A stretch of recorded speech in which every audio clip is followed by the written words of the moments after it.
ஆச்சி மசாலா. எந்த சமையலும் ருசி தேடும் ரகசியம். 20 ரூபாய்.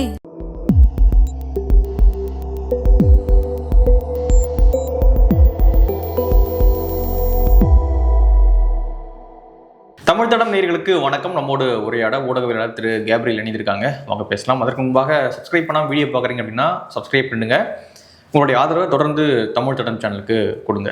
வணக்கம். வணக்கம். நேற்று சட்டமன்ற நிகழ்வு தான் இப்பொழுது வைரலாக போயிட்டு இருக்கு. நேற்றுலேருந்து அது வைரல் தான். ஸோ சரியாக அந்த பதிலுரையை கொடுத்தார் விஜய் அப்படின்னு நினைக்கிறீங்களா? அது வைரலாக போகுது, நல்லா ரீச் இருக்குது அப்படின்றது வேறு. ஆனால் அது ப்ராப்பராக இருந்துச்சு அப்படின்னு நினைக்கிறீங்களா? அவருடைய ஸ்பீச்சும் எதிர்க்கட்சி தலைவருடைய சட்டமன்றத்துக்கு வெளியே அவர் கொடுத்த ஸ்பீச்சும் கரெக்டாக இருந்துச்சுன்னு நினைக்கிறீங்களா? ரொம்ப ரொம்ப தவறான ஒரு முன்னுதாரணத்தை செட் பண்ணியிருக்கார் விஜய் அவர்கள். அதை செஞ்சுருக்கக்கூடாது. இப்போ நம்ம ஒரு விஷயம் பேசுகிறோன்னா நம்ம சரியான விஷயம்தான் பேசுகிறோமா இல்லை தவறான விஷயம் பேசுகிறோமான்றதை எப்படி நம்ம ஜட்ஜ் பண்ண முடியும்? நம்ம பேசக்கூடிய விஷயம் என்ன தாக்கத்தை சொசைட்டியில் ஏற்படுத்துது அப்படின்றத பேஸ் பண்ணி தான் கேப்ரியலும் மகாபிரபுவும் கரெக்டான விஷயம் பேசுகிறாங்களா இல்லையான்றதை நம்ம கணிக்க முடியும், ஜட்ஜ் பண்ண முடியும். அந்த வகையில் விஜய் அவர்கள் நேற்று பேசின விஷயங்கள் சொசைட்டியில் என்னென்ன தாக்கங்கள்லாம் ஏற்படுத்தியிருக்கு அப்படின்னு பார்த்தோம்னா ரொம்ப தவறான ஒரு இம்பேக்டை ஏற்படுத்துது. இப்போ பாருங்கள், விஜய் அவர்கள் உங்கள் அப்பாவை காணும் அப்படின்ற மாதிரி அவர் பேசுகிறாரு. அதெல்லாம் பேச வேண்டிய அவசியமே இல்லை. அதெல்லாம் ரொம்ப பர்சனலான ஒரு அட்டாக். அந்த விஷயத்தை அவர் பேசுகிறாரு. அப்புறம் உதயநிதி ஸ்டாலின் அவர்கள் பிரசந்திச்சு பேசும்போது அவரும் பார்த்தோன்னா ரொம்ப பர்சனலைஸ்டான ஒரு அட்டாக்கை வந்து விஜய் அவர்களை நோக்கி வைக்கிறாரு. இப்போ ஒரு திமுகவோட ஜென்சி கோஆர்டினேட்டர் ஒருத்தரை வந்து அரெஸ்ட் பண்ண முயற்சி பண்ணாங்க போல நேற்று நைட்டு. அவரும் பார்த்தோன்னா இந்த விஷயங்கள் தான் விஜய் அவர்களோட ஃபேமிலி மெம்பர்ஸ் எல்லாம் அவர் உள்ளே கொண்டு வந்து அட்டாக் பண்ணுறாரு. அவரை பொறுத்தளவில் விஜய் அவர்கள் இப்படி பேசுனதுக்கு நான் பதிலடி கொடுக்குறேன் அப்படின்ற மாதிரி அவர் பேசுகிறாரு. இப்போ சோஷியல் மீடியா முழுக்க பார்த்தோம்னா இந்த அட்டாக் தான் போயிட்டுருக்கு. விஜய் அவர்கள் பேசின விஷயத்தை வச்சு தாவேகாக்காரங்க அதை சர்க்குலேட் பண்ணி அட்டாக் பண்ணுறாங்க. திமுக காரங்களை பொறுத்தளவில் விஜய் அவர்களோட பர்சனல் விஷயங்களை எடுத்து இப்போ அட்டாக் பண்ணிட்டு இருக்காங்க. அதுபோக ஒரு ஆக்ட்ரஸ் அவர்களோட ஒரு ஃபோட்டோ ரிலீஸ் ஆகுது. அந்த ஃபோட்டோவையும் வச்சு பேசிகிட்டு இருக்காங்க. இது என்னங்க பொலிட்டிக்ஸு? அப்போ நீங்கள் இப்போ சொல்லுங்கள், விஜய் அவர்கள் நேற்று ஒரு விஷயம் பேசுகிறாரு, அதனால ஏற்பட்ட தாக்கங்கள் என்னன்னு நீங்கள் பாருங்கள். நான் சொன்ன இந்த விஷயங்கள்லாம் நடந்திருக்கு. இதனால தமிழ்நாட்டுக்கோ தமிழ் மக்களுக்கோ நம்ம நெக்ஸ்ட் ஜென்ரேஷனுக்கோ ஏதாவது 5 பைசாவுக்கு பிரயோஜனம் உண்டா? அப்போ நீங்கள் ஒரு விஷயம் பேசுகிறீங்கன்னா தமிழ் மக்களை அது எந்த மாதிரி பாதிக்கும் அப்படின்ற அந்த புரிதலோடு நீங்கள் பேசணும். அந்த புரிதலோட பேசுனீங்கன்னா நல்ல விஷயங்கள் பேசுவீங்க, அது நல்ல தாக்கத்தை ஏற்படுது. இப்போ உதாரணத்துக்கு இலவசங்கள்லாம் தவறுங்க. இலவசங்கள்லாம் கொடுக்கறதால தான் தமிழ்நாட்டுக்கு இவ்வளோ பெரிய கடன் ஏற்பட்டுருக்குங்க. இலவசங்கள் நம்மளை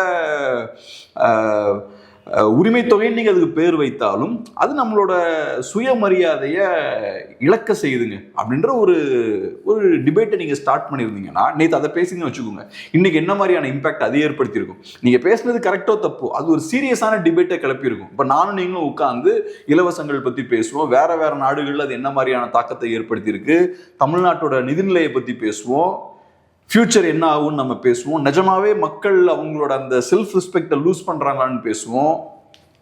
அது எவ்வளோ பெரிய ஒரு நல்ல ஒரு இம்பேக்டை ஏற்படுத்திருக்கும். ஆனால் நீங்கள் கையில் எடுக்கக்கூடிய அந்த தவறான ஒரு ஆயுதத்தால் என்ன ஆகுதுன்னு பார்த்தோம்னா தவறான விஷயங்கள் இன்னைக்கு பேசு பொருளாக மாதிரி பாருங்க. நியூஸ் பேப்பர் எடுத்தோம்னா எங்கப்பா உங்கள் அப்பாவை காணும், அது ஒரு டைட்டில். அப்புறம் விஜய் செய்த ஆக்ஷன். இதனால உங்களுக்கும் எனக்கு என்ன பிரயோஜனம்? ஸோ அப்போ இது நான் எப்படி புரிஞ்சுக்கிறேன்னா இவங்களோட ஒரு ஸ்ட்ராட்டஜியை தான் பார்க்குறேன். இவங்களுக்கு அரசியல் கிடையாது. அரசியல் இருந்ததுன்னா நீங்கள் அரசியல் பேசலாம். இப்போ அண்ணா அவர்கள் கையில் எடுத்து நீங்கள் அண்ணா அவர்களை கொண்டாடுறீங்க. அண்ணா அவர்கள் இப்படிலாம் பேசிட்டு இல்லையே. அவர் நியூஸில் வர்றதுக்கு இந்த மாதிரியான விஷயங்கள் பேச வேண்டிய அவசியமே அண்ணா அவர்களுக்கு இருந்தது கிடையாது. அவர் சீரியஸான இஷ்யூஸ் எடுத்து பேசினார், நல்ல விஷயங்களை பேசி மக்களுக்கு தேவையான விஷயங்களை பேசி அவர் ரிலவெண்ட்டாக இருந்தார். பட் இதை பார்த்தா எனக்கு நிஜமாவே ஓவர்வெல்மிங்காக இருக்குது. நம்மளை மீறி ஏகப்பட்ட விஷயம் இந்த மாதிரி சொசைட்டியில் நடந்துட்டு இருக்கு. நம்ம இதை என்ன பண்ண முடியும்? இதில் ஒரு சுனாமி மாதிரி அடிச்சுட்டு போகுது. இப்போ தமிழ்நாடு ஃபுல்லாக அந்த கேவலமான விஷயத்தை நம்ம பேசிகிட்டு இருக்கோம். மாறி பர்சனல் அட்டாக் பண்ணிட்டு இருக்கோம். இவர் பர்சனலாக ஃபர்ஸ்ட் ஆரம்பிக்கிறாரு, அதுக்கப்புறம் அவங்க பர்சனல் அட்டாக் பண்ணுறாங்க. இப்போ விஜய் ஆதரவாளர்கள் பர்சனல் அட்டாக் பண்ணுறாங்க, அவங்க ஆதரவாளர்கள் பர்சனல் அட்டாக் பண்ணுறாங்க. பொலிட்டிக்கல் சண்டை மாதிரி இல்லை, இது பொலிட்டிக்கல் சண்டை மாதிரி இல்லை. இன்ஃபேக்ட் இந்த லாஸ்ட் 3-4 மந்த்ஸாகவே அரசியல் பொலிட்டிக்கலாகவே இல்லை, பொலிட்டிக்கலாக தான் இருக்குது. விஜய் அவர்களோட கேம்பெயின்லேயே நீங்கள் அதை பார்க்கலாம். ஸ்டாலின் சார்ன்றது தீய சக்தின்றது, நாங்கள் தூய சக்தின்றது, அதுக்குள்ளெல்லாம் எந்த அரசியலுமே இல்லை. நிஜமாவே நீங்கள் திமுகவை அட்டாக் பண்ணுறீங்கன்னா நான் ரொம்ப சந்தோஷப்பட்டிருப்பேன். இஷ்யூ பேஸ்டாக நீங்கள் திமுகவை அட்டாக் பண்ணிருக்கலாம், இஷ்யூ பேஸ்டாக நீங்கள் சென்டரை அட்டாக் பண்ணலாம், சென்டரோட ஃபைட் பண்ணலாம். அதெல்லாம் எதுவுமே இல்லாமல் ஸ்டார்டிங்லேருந்து இப்போ வரைக்கும் பார்த்தா அப்புறம் அசம்பிளியில் உட்காந்து விசில் அடிச்சுட்டு இருக்காங்க, டம்மு டும்னு அடிச்சுட்டு இருக்காங்க. இதெல்லாம் நம்ம எங்கன்னு போய் சொல்கிறது? ஸோ இப்போ பார்த்தோன்னா இது ஒரு கட்டத்தை மீறி போகும்போது நேற்று அந்த பையனை அரெஸ்ட் பண்ண முயற்சி பண்ணாங்க அப்படின்ற மாதிரி சொல்கிறாங்க. அதுக்கப்புறம் அரெஸ்ட் பண்ணல, நைட் ஏதோ பண்ணியிருக்காங்க. ஸோ அப்போ லிமிட்டை மீறி போகும்போது நீங்கள் என்ன பண்ணுறீங்க, அதிகாரத்தையும் கையில் எடுக்கிறீங்க. அஃப்கோர்ஸ் அந்த பையன் பேசினதுலாம் தப்பு, அதை நம்ம ஏற்றுக்கவே முடியாது. அது ரொம்ப தவறான பேச்சு தான் அவர் பேசினார். பொலிட்டிக்கல் பார்ட்டிஸில் இருக்கக்கூடியவங்க பேசக்கூடிய வார்த்தைகள் கரெக்டாக இருக்கும். ஆனால் இப்போ இது எல்லாத்துக்கும் துவக்க புள்ளி எங்கன்னு பார்த்தோம்னா நேற்று நடந்த பேச்சு. ஆக்சுவலாக நேற்று விஜய் அவர்கள் ஸ்கோர் பண்ணிட்டார், நான் அப்படி தான் பார்க்குறேன். விஜய் அவர்கள் ஸ்கோர் பண்ணிட்டார், அவரோட பார்ட்டி பாயிண்ட் ஆஃப் வியூலேருந்து பார்த்தா ஸ்கோர் பண்ணிட்டார். ஏன்னா அவர் பேசின விஷயம் பார்த்தோம்னா பெரிய இம்பேக்டை ஏற்படுத்துது. இதுக்கு இன்னொரு முக்கியமான காரணம் என்னென்னா, தமிழ் மக்களை பொறுத்தளவில் இப்போ ஒரு 10 வருஷமாக அதிமுக வீக்காக இருக்கு. இபிஎஸ் அவர்கள் சிஎம்ஆ இருக்கும் போதும் திமுக தான் டாமினேட் பண்றாங்க, திமுக பவர்ல இருக்கும்போது திமுக தான் டாமினேட் பண்றாங்க. 10 வருஷமா திமுக இங்க இருக்கக்கூடிய பொலிட்டிக்கல் லேண்ட்ஸ்கேப்பை டாமினேட் பண்றாங்க. ஸோ இப்போ நேச்சுரலா என்ன ஆகுது, திமுக எதிர்ப்பாளர்களுக்கு ஒரு பயங்கரமான விரக்தி.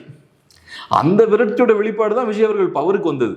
ஸோ இப்போ அந்த ஆடியன்ஸை குஷிப்படுத்துறதுக்கு இந்த விஷயங்கள்லாம் பேசும்போது அவங்க பயங்கர ஹாப்பி ஆகுறாங்க. திமுக எதிர்ப்பாளர்கள், அது பாஜக காரங்களா இருக்கலாம், அதிமுக காரங்களா இருக்கலாம், அவங்க எல்லாமே சந்தோஷப்படுறாங்க. இதெல்லாம் பார்க்கும்போது திமுக அடி வாங்குறது, திமுகவை போட்டு வெளுத்துட்டாங்கடா அப்படின்ற மாதிரி அவங்க சந்தோஷப்படுறாங்க.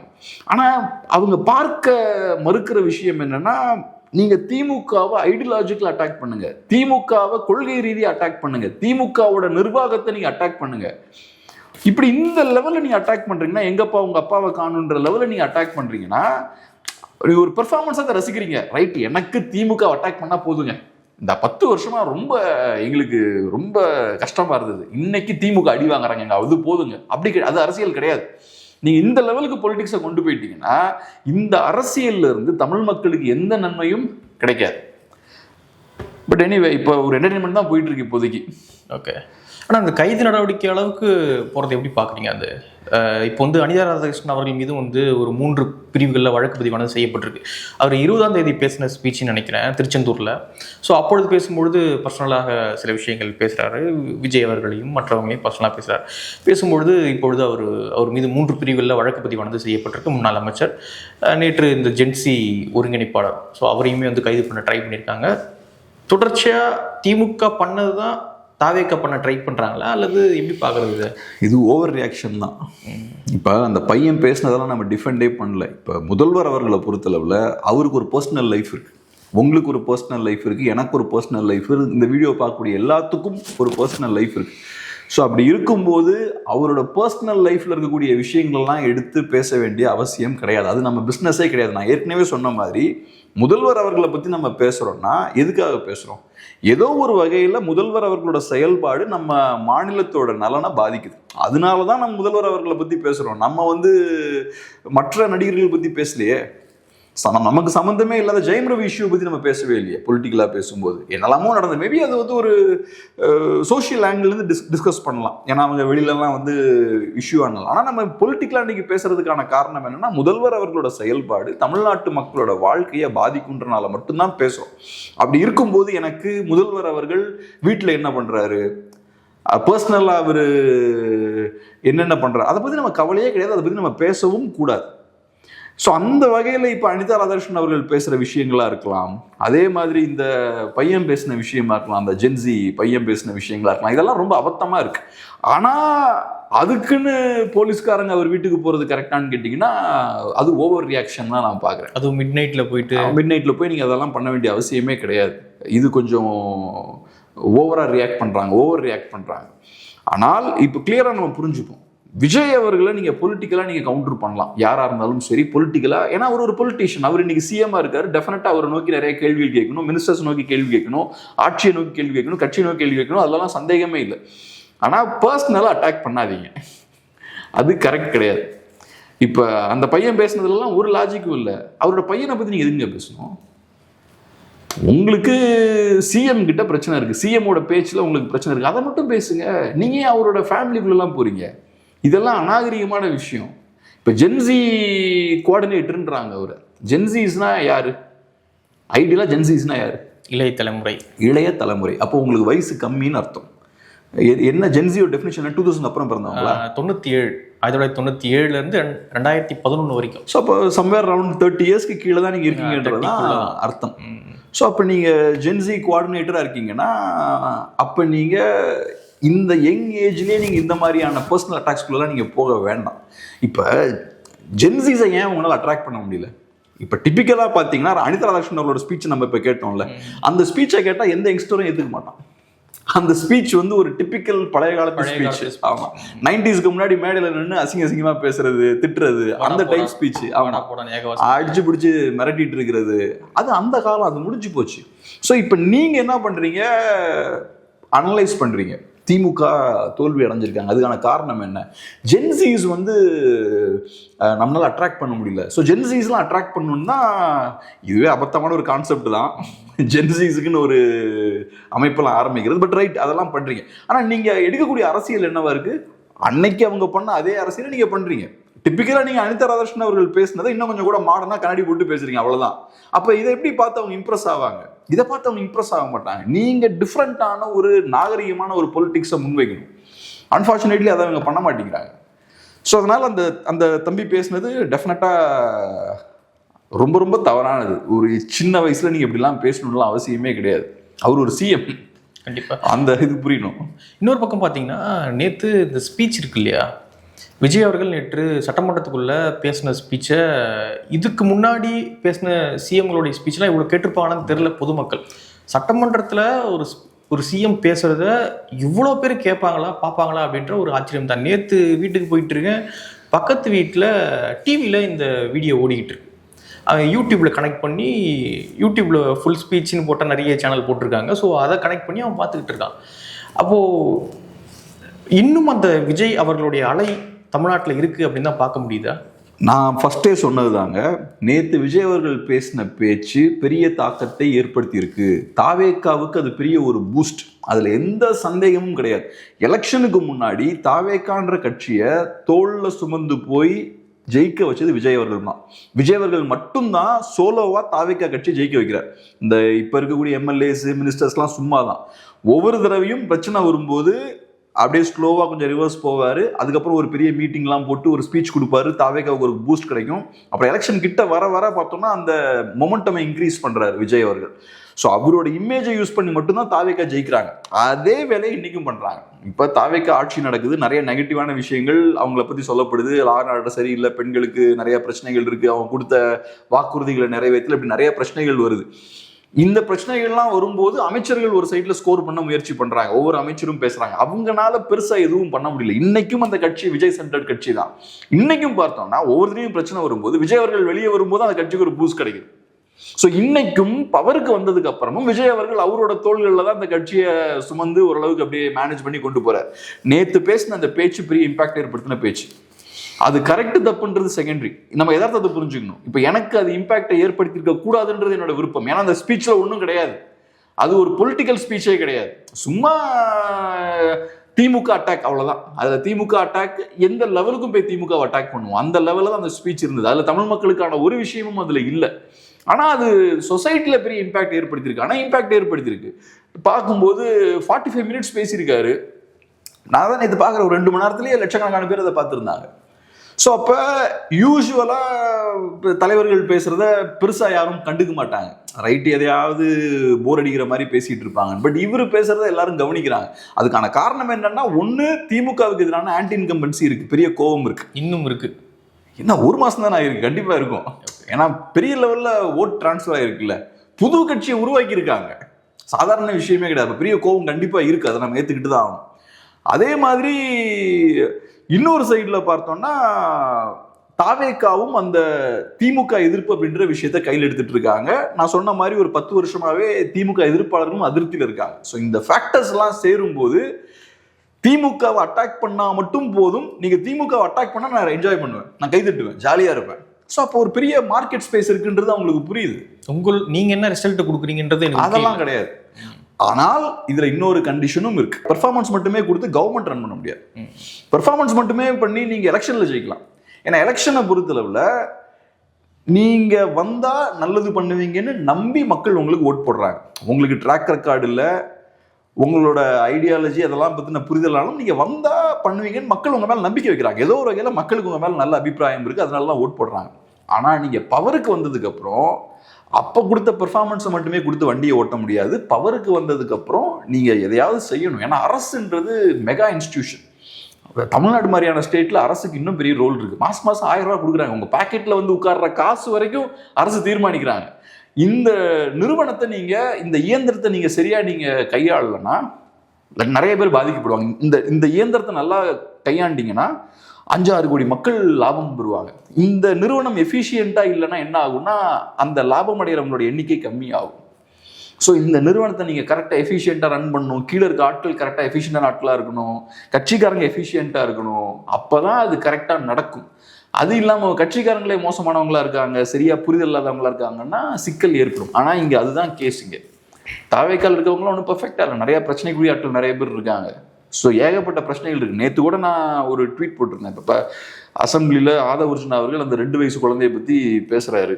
அந்த குழந்தை எப்படி பாதிக்கப்பட்டிருக்காங்க, அதுக்கு வந்து கைதறிட்டு இருக்காங்க தாவேக்கா ஆதரவாளர்கள்லாம். நான் இன்ஃபேக்ட் பார்க்கும்போது பெண் எம்எல்ஏஸுக்கு புரியுது, அவங்க கைத்தட்டல. இவங்களுக்கு புரியல. இவங்க என்ன நினச்சிக்கிறாங்க, தாவேக்கா பதிலடி கொடுக்குறாருன்னு நினச்சிக்கிறாங்க. ஸோ தாவேக்கா நிர்வாகிகள்லாம் மோசமாக நடந்திருக்காங்க, அவங்களால பெண்கள் பாதிக்கப்படுறாங்கன்னு திமுக குற்றச்சாட்டு வைக்கும்போது இவர் என்ன சொல்கிறாரு, ஆதவர்ஜுனா 2 வயசு குழந்தைய திமுக காரங்க இப்படி பண்ணிட்டாங்கன்றாங்க. அதுக்கு பின்னாடி இருக்கிற எம்எல்ஏஸ் நினச்சிக்கிட்டாங்க பதிலடி கொடுக்குறாரு நம்ம தலைவர்னு சொல்லி கை தட்டுறாங்க பஜால் படால்னு. ஒரு என்ன சீரியஸான இஷ்யூ பற்றி பேசிட்டு இருக்காங்க போது கை தட்டிட்டு இருக்கீங்க பின்னாடி இருந்து. ஸோ இந்த லெவலில் இருக்காங்க. அப்போ இவங்க தான் இன்னைக்கு இந்த கவர்மெண்ட்டை ரன் பண்ணுறாங்க. இந்த அரசு இயந்திரத்தை நீங்கள் சரியாக ப்ராப்பராக ரன் பண்ணலன்னா பேக் ஃபயர் ஆகும். நீங்கள் என்ன பெரிய விஜய் ரசிகராக இருக்கலாம், நீங்கள் என்ன பெரிய திமுக வெறுப்பாளராக இருக்கலாம், எதுவாக இருந்தாலும் எண்ட் ஆஃப் த டே எனக்கு வர வேண்டிய விஷயங்கள்லாம் வந்து சேர்றேன்னா என்ன பண்ணுவேன், எனக்கு ரிசல்ட் தான் வேணும். ரிசல்ட் வேணும். எனக்கு நைட் ஆனால் கரண்ட் வேணும். இன்னமும் தமிழ்நாட்டில் பல இடங்கள்ல இரவுல கரண்ட் கட் ஆகுது அப்படின்ற அப்படியா இன்னும் போயிட்டு இருக்கா? இன்னும் இஷ்யூ இருக்கு. டெல்டால கூட இன்னைக்கு நியூஸ்லாம் வெளியே வந்திருந்தது. ஸோ இந்த மாதிரியான இஷ்யூலாம் இருக்கும் பொழுது வெறும் பர்ஃபார்மன்ஸ் மட்டுமே கொஞ்ச நாள் சந்தோஷப்படலாம். ஓகே, இப்போ என் மக்கள் இப்போ என்ன யோசிச்சுட்டு இருப்பாங்கன்னா, ரைட் இப்போதான் அவர் வராரு. அதான் நான் ஏற்கனவே சொன்ன மாதிரி தான், மக்கள் அவங்க முடிவை ஈஸியாக மாற்றிட மாட்டாங்க. ஏன்னா இன்னைக்கு மக்கள் அவங்க கண்ணு முன்னாடி ஒரு மாற்றத்தை ஏற்படுத்தியிருக்காங்க. இது அவங்களோட எஃபர்ட்டால ஏற்பட்ட ஒரு மாற்றம். ஸோ நான் ஒரு சூப்பரான விஷயத்த பண்ணியிருக்கேன், என்னோட திறமையால் ஒரு புது மாற்றத்தை ஏற்படுத்தியிருக்கேன்னு தான் அவங்க நம்பிட்டு இருப்பாங்க.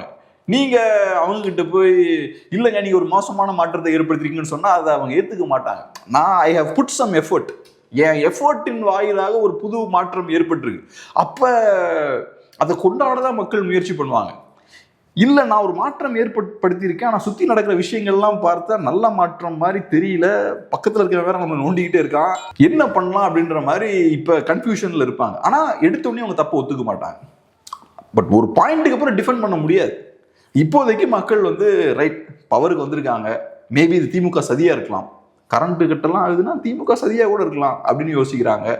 அதிகாரிகள்லாம் கோஆப்ரேட் பண்ண மாட்டேங்கிறாங்க, இன்னும் திமுகவுக்கு தான் விசுவாசமாக இருக்காங்க. ஸோ டைம் கொஞ்சம் கொடுப்போம். ஸோ இப்போ நீங்கள் டைம் கொடுக்குறீங்க, ஆனால் போக போக நான் சொன்ன மாதிரி பாதிப்புகள் எல்லாரையும் டச் பண்ணும். பாதிப்புகள் எல்லாரையும் டச் பண்ணும்போது நீங்கள் அந்த வெறித்தனமாக அந்த பழைய பிடிப்போடையே இருக்க முடியாது. எடுத்த உடனே ஒரு ரைட்டு இப்போ பேசலாம், அங்கே நம்பர் பார்க்குறீங்க, நிறையா லா அண்ட் ஆர்டர் இஷ்யூஸ்லாம் இருக்குன்னு பேப்பரில் நம்பர் பார்க்குறீங்க. பேப்பரில் நம்பரை பார்க்குற வரைக்கும் உங்களுக்கு அதில் வழி தெரியாது. உங்கள் வீட்டு வாசலுக்கு பிரச்சனை வரும்போது உங்களுக்கு அந்த வழி தெரியும். அப்போ நீங்கள் இப்படி சொல்ல மாட்டீங்க, தாவேக்காவுக்கு ஒரு 6 மாதம் டைம் கொடுப்போம், திமுகவோட சதின்லாம் சொல்ல மாட்டீங்க, எனக்கு பிரச்சனை வந்துருச்சுலான்னு சண்டைக்கு வருவீங்க. ஸோ அதனால நிறைய சிக்கல்கள் இருக்கு. இப்பயே பாருங்க, ஒன்றும் இல்லை, இப்போ இந்த 6 மாதத்தில் விலைவாசி எவ்வளோ இருக்குன்னு தெரியும். இப்போ நம்ம ஒரு டீ கடைக்கு போனாலும் சரி, ஒரு ரெஸ்டாரண்ட்டுக்கு போனாலும் சரி, மளிகை கடைக்கு போனாலும் சரி, எல்லா பொருட்களும் ஏறிடுச்சு. எனக்கு தெரிஞ்ச ஒரு 20-30% ப்ரைஸ் இன்க்ரீஸ் நடந்திருக்கு. பெரிய அளவில் இன்ஃப்ளேஷன் ஏற்பட்டிருக்கு. நீங்கள் கவர்மெண்ட் தான், இந்த கவர்மெண்ட் தான் காரணம்னு சொல்ல, கவர்மெண்ட் காரணம்னே நான் சொல்லலை. நான் சொல்ல வர்றது என்னன்னா, ஒரு 3 இயர்ஸ்க்கு முன்னாடி 1000 ரூபா கொடுத்தீங்க, ஆனால் இன்னைக்கு மக்களோட செலவு பார்த்தோம்னா எக்ஸ்ட்ரா சாதாரண ஒரு மிடில் கிளாஸ் ஃபேமிலி இப்போ எக்ஸ்ட்ரா ஒரு 5000 செலவழிச்சிட்டு இருக்காங்க. அப்போ மக்கள் கையில் பணம் கம்மியாகிக்கிட்டு இருக்கு, செலவு அதிகமாகிட்டு இருக்கு. அப்போ மக்கள் என்ன யோசிப்பாங்க? எனக்கு 2500 கிடைச்சா நல்லா இருக்குன்னு யோசிப்பாங்க. இப்போ நீங்கள் எனக்கு ஒரு 5000 கடன் தரீங்க, நான் கடன் தராமலே இருக்கேன், நீங்கள் நார்மலாக விட்டுருவீங்க, சரி நம்ம ஃப்ரெண்டு தானே விட்டுருவீங்க. எப்போ என்கிட்ட வந்து நீங்கள் கேட்பீங்க? என்கிட்ட இல்லை. உங்களுக்கு ஒரு கஷ்டம் வரும்போது தான் என்கிட்ட இங்கே பாருங்க கொடுத்தேன், நல்லா பிரச்சனை இல்லை, ஆனால் இப்போ எனக்கு தேவை இருக்கு, உடனே கொடுங்க. அதே தான் இங்கேயும் நடக்கும். இப்போ மக்கள் ஒரு பாயிண்ட் கூலாக இருப்பாங்க, மக்களுக்கு தேவை அதிகமாகும் போது என்கிட்ட சொன்ன அந்த 2000 கொடுப்பாங்க, அதெல்லாம் கேட்பாங்க. ஸோ அதெல்லாம் நீங்கள் டெலிவர் பண்ணணும். அதெல்லாம் டெலிவரி பண்ணுற சாதாரண விஷயமே கிடையாது. இந்த 1000 ரூபாய்க்கு நம்ம ஏகப்பட்ட பணம் செலவழிச்சுட்டு இருக்கோம். அதுவே பெரிய ஒரு சுமையை நம்ம தலைமையில தூக்கி போட்டுட்டு இருக்கு. 2500 கொடுக்க முடியாது. ஸோ அங்கெல்லாம் தங்க மோதிர திட்டம் கொடுத்துருக்காங்க, தாய்மாமன் சீர், அது நேற்று அனௌன்ஸ் பண்ணியிருக்காங்க. அதுக்கு எவ்வளோ பட்ஜெட் ஒதுக்கியிருக்காங்க? ஒரு 750 கோடி இருக்கு. ஸோ அதான் அதோட ஸ்கேல் வந்து ரொம்ப சின்ன லெவலில் இருக்குது. ஆமாம், பட் 2500 rupees கொடுக்குறது அந்த மாதிரியான சமாச்சாரம் கிடையாது. அதுவும் நீங்கள் வந்து கவர்மெண்ட் ஹாஸ்பிட்டல்ஸில் பிறக்கக்கூடிய குழந்தைகளுக்கு மட்டும் கொடுக்குறீங்க. ஸோ அது வந்து சின்ன லெவலில் தான் உங்களுக்கு எக்ஸ்பென்ஸை கிரியேட் பண்ணும். பட் இந்த 1000 ரூபா கொடுக்குற சமாச்சாரம்லாம் பார்த்தோம்னா சும்மா கிடையாது. அது ஆயிரக்கணக்கான கோடி ரூபா கவர்மெண்ட் இப்போ மாதமாக செலவழிச்சுட்டு இருக்காங்க. அடுத்து நீங்கள் 2500 ரூபா மாற்றினீங்கன்னா ஏற்றுறீங்கன்னா இன்னும் பெரிய சுமையை வந்து நம்ம முதுகில் தூக்கி போடும். ஸோ அதனால் போக போக இந்த ஸ்பீச்சையும் இந்த ஆக்ஷன்ஸ் எல்லாம் கொடுத்து ஓட்ட முடியாது. ஆக்சுவல் ப்ராப்ளம்ஸுக்கு நீங்கள் ஆக்சுவல் சொல்யூஷன்ஸ் கொடுத்து ஆகணும். இப்போ ஒரு என்டர்டைன்மெண்ட் மூடில் எல்லாம் இருக்காங்க, அதனால ரசிக்கிறாங்க, இப்போ ரசிக்கிறாங்க. ஓகே, இப்போ நீங்கள் இன்னொரு விஷயம் சொன்னீங்க, திமுக எதிர்ப்பில் தீவிரமாக இருக்காங்க டிவிக்கு. அதனால மற்ற மக்கள்லாம் வந்து அந்த ஆன்டி டிஎம்கே மூடில் இருக்கக்கூடிய மக்கள்லாம் ரசிச்சுட்டு இருக்காங்க அப்படின்றத சொல்கிறீங்க. இப்போ ஆன்டி டிஎம்கே அப்படின்ற அரசியல் ஏடிஎம்கேவுடைய அரசியல். ஸோ அந்த அரசியல் ஏடிஎம்கே கைவிட்டாங்களா, என்ன பண்ணிக்கிட்டு இருக்காங்கன்னு நினைக்கிறீங்க ஏடிஎம்கே? எனக்கு என்னமோ இபிஎஸோட பெர்ஃபார்மன்ஸும் சரி, அசம்பிளியில் ஏடிஎம்கே எம்எல்ஏஸோட பிஹேவியரும் சரி, ஒன்றும் சரியாக படல. உங்கள் எம்எல்ஏஸை அவங்க தூக்கிட்டு போயிட்டாங்க, உங்கள் கண்ணு முன்னாடி உங்கள் எம்எல்ஏஸை தூக்கிட்டு போயிட்டாங்க, உங்கள் கட்சிக்குள்ளே ஒரு பிளவை ஏற்படுத்தியிருக்காங்க. இபிஎஸ் உட்காந்து சிரிச்சிட்டு இருக்காரு விஜய் அவர்கள் பேசுறதை கேட்டு. அது உங்கள் அரசியல், நீங்கள் செய்ய வேண்டியதை தான் அவர் செஞ்சுட்டு இருக்காரு. இன்ஃபேக்ட் நீங்கள் செய்ய வேண்டியதை சரியாக செய்யாதனால தான் இன்னைக்கு விஜய் வந்து உட்காந்துருக்காரு. அங்கே உட்கார்ந்து நீங்கள் செய்ய வேண்டிய வேலையை அவர் செஞ்சுட்டு இருக்காரு. அஃப்கோர்ஸ் அதை கரெக்டாக செய்யலை, கரெக்டான திமுக எதிர்ப்பு பண்ணல, பர்சனல் லெவலில் அட்டாக் பண்ணி பேசிகிட்டு இருக்காரு. நீங்கள் அதை பார்த்து சிரிச்சிட்டு இருக்கீங்க. அப்போ உங்கள் கையை விட்டு உங்கள் கை நழுவி உங்கள் அரசியல் போய்கிட்டு இருக்கு. அதை பற்றின எந்த புரிதலுமே இல்லாமல் நீங்கள் உட்கார்ந்துருக்கீங்க அங்கே. இப்போ எனக்கு அதை பார்க்கும்போது, நான் நடந்த விஷயங்கள்லாம் பார்க்கும்போது நான் ஏடிஎம்கே பற்றி தான் யோசிச்சேன். இப்போ அந்த டிஎம்கே வர்சஸ் டிவிகேன்ற நரேட்டிவை ரொம்ப ஸ்ட்ராங்காக டிவிக்கே செட் பண்ணுறாங்க. எங்கள் எதிரி திமுக தான், திமுகவை வீழ்த்தணும் நாங்கள் தான் அப்படின்றத எஸ்டாப்ளிஷ் பண்ணிட்டாங்க. இன்னைக்கு ரொம்ப ஸ்ட்ராங்காக எஸ்டாப்ளிஷ் பண்ணிட்டாங்க. இதை நீங்கள் உடைக்கிறது ரொம்ப ரொம்ப கஷ்டம். இந்த இடத்துல உட்கார்ந்துட்டு